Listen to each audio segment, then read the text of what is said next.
Ha li ser serhildana Şeyx Saîd Efendî gelek gotegot hatin gotin. Heta me Kurda jî di nava xwe de hin aliya got tenê serhildaneke İslamî şeriatî, hin aliya ji got tenê serhildaneke Kurdî Kurdistanî. Lê hin kesan wek min gotin rêberên dîn û îmanê serhildan bo Kurdistanê. Ji bo min an jî ji bo me divê tişta muhîm esas metn û çavkaniyên bi nivîskî bin. Kul ser vê bûyerê ser vê serhildanê çi gotine.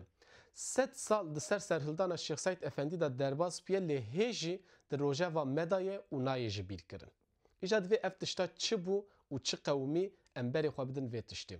Îro ez ê metnekê berhemekê bi nivîskî pêşniyar bikim ku li ser sedsaliya serhildana Şeyx Saîd Efendî hatiye amadekirin.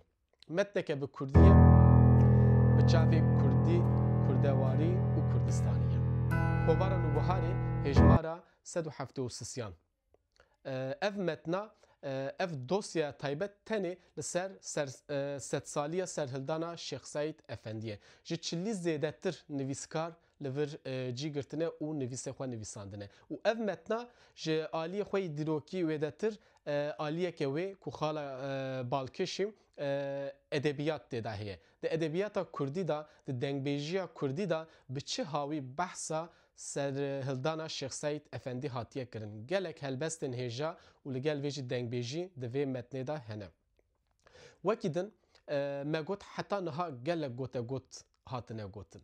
Divê êdî bi van tiştan ji xwe me bawer nedikir, em bawer jî nekin, berê xwe bidin vê metnê, belkî ev metna tekane çavkaniyeke bi vî hawî ji aliyê Kurdan ve hatiye amedakirin û li ber destê me ye. Bi rastî jî gelekî muhîm e ku em Kurd li xwe vegerin û di nava xwe da li ser vê meseleyê münaqeşeyên xwe bikin. Ka encamên vê serhildanê çi bûn û tecrübeyên vê serhildanê çi ne û divê em çi dersan jê derbixin. Ji ber wê gelekî muhîm e.